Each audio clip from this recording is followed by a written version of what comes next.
పంచభౌతికము దుర్భరమైన కాయంబు ఎన్నినాళ్ళుండునో ఎరుకలేదు. శతవర్షముల దాకా మితము చెప్పిరిగాని నమ్మరాదా మాట నెమ్మనమునా.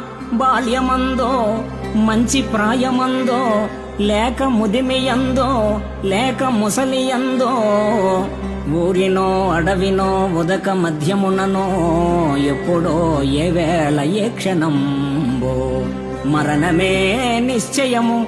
బుద్ధిమంతుడైన దేహమున్నంతలో మిమ్ము తెలియవలయు.